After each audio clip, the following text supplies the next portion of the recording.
Ganjar Pranowo disebut gagal nyapres Pilpres 2024 karena tereliminasi KPU. Benarkah? Anies Presiden, Anies Presiden, Anies Presiden, Anies Presiden, Anies Presiden, Anies Presiden, Anies Presiden, Anies Presiden. Pertanyaan saya sederhana, apa prestasi Ganjar? Tolong sebutkan sama saya prestasi Ganjar sehingga layak kita dukung jadi presiden. Selain jago main di medsos, bahkan mereka sampaikan, Bang, asal abang tahu, waktu Ganjar ke Papua, lihat pon, diteriakin orang presiden-presiden, itu by design, Bang. Loh, kalau memang berhasil Pak Ganjar, kenapa Jateng masuk 17 provinsi miskin? Ya, kita lihat Ganjar Pranowo seperti biasa di setiap hari Sabtu dan Minggu maka dia menjadi gubernur lintas provinsi. Tapi 2 pekan ini nggak kelihatan lari ya, apa gagal gitu ya? Karena ketahuan terus gitu. Pengennya diekspos secara besar-besaran, banyak pengikut, ternyata cuma orang-orangnya dia doang gitu yang ikut, yang lain lempeng-lempeng aja masyarakatnya. Jadi, Kenapa Wadas nggak selesai? Mayoritas aktivis yang mengadvokasi Wadas itu pendukung Ganjar periode kedua gubernur, tapi mereka kecewa, udah jadi dilepain. Kemudian dia lihat ada rakyat yang teraniaya, taunya framing yang dibuat seperti itu. Jadi mungkin strategi lari paginya Ganjar sudah selesai karena dianggap gagal. Nah, kemudian hari ini ikut gayanya Pak Jokowi dan memang sudah settingannya begitu. Belusuan ke kantong masyarakat. Salah satunya adalah pasar. Yang lucu dan menarik adalah drama Ganjar gila.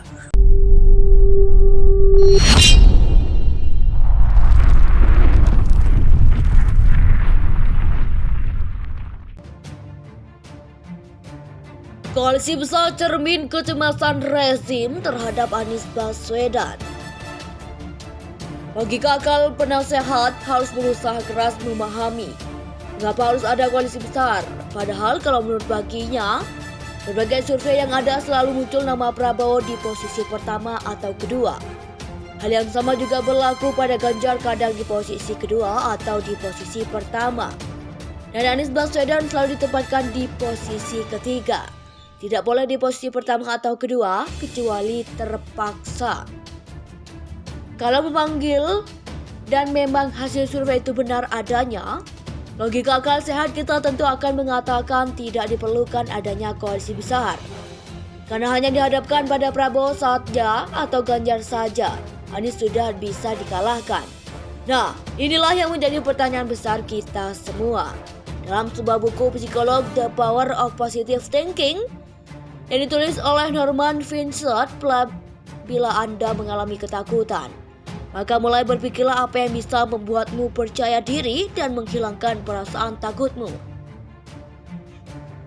Kalau merujuk pada pernyataan tersebut, maka bisa dipahami bahwa pembentukan koalisi kebangsaan adalah salah satu cara untuk mengatasi kecemasan dan ketakutan terhadap elektabilitas Anies yang semakin hari semakin tak bisa dibendung. Karena memang capres di luar mereka sampai saat ini hanyalah Anies Baswedan.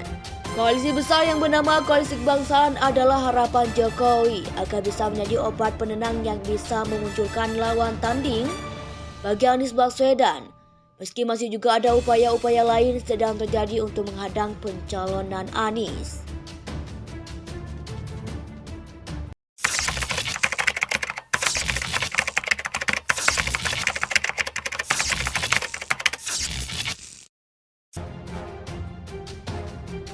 Koalisi besar cermin kecemasan rezim terhadap Anies Baswedan. Logika akal penasehat harus berusaha keras memahami mengapa harus ada koalisi besar. Padahal kalau menurut baginya, berbagai survei yang ada selalu muncul nama Prabowo di posisi pertama atau kedua.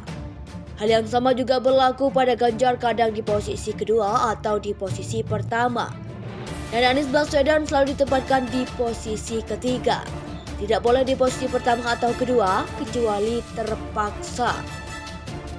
Kalau memanggil dan memang hasil survei itu benar adanya, logika akal sehat kita tentu akan mengatakan tidak diperlukan adanya koalisi besar. Karena hanya dihadapkan pada Prabowo saja atau Ganjar saja, Anies sudah bisa dikalahkan. Nah, inilah yang menjadi pertanyaan besar kita semua. Dalam sebuah buku psikolog The Power of Positive Thinking yang ditulis oleh Norman Vincent. Bila Anda mengalami ketakutan, maka mulai berpikirlah apa yang bisa membuatmu percaya diri dan menghilangkan perasaan takutmu.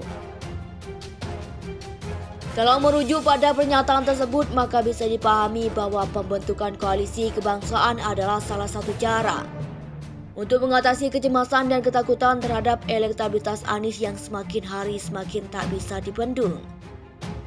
Karena memang capres di luar mereka sampai saat ini hanyalah Anies Baswedan.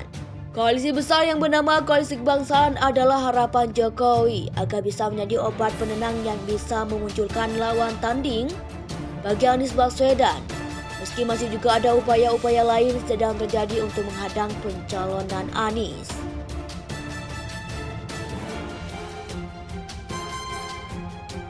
Koalisi besar cermin kecemasan rezim terhadap Anies Baswedan. Logika akal penasehat harus berusaha keras memahami mengapa harus ada koalisi besar. Padahal kalau menurut baginya, berbagai survei yang ada selalu muncul nama Prabowo di posisi pertama atau kedua.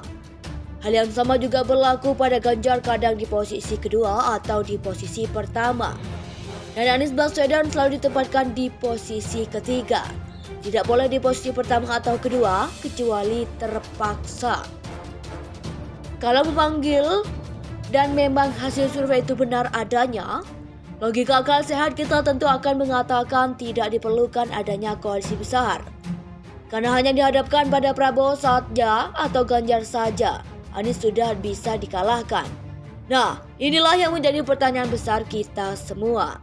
Dalam sebuah buku psikolog The Power of Positive Thinking yang ditulis oleh Norman Vincent, bila Anda mengalami ketakutan, maka mulai berpikirlah apa yang bisa membuatmu percaya diri dan menghilangkan perasaan takutmu.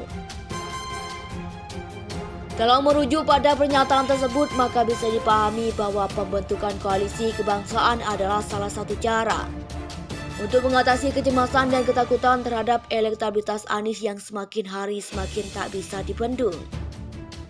Karena memang capres di luar mereka sampai saat ini hanyalah Anies Baswedan.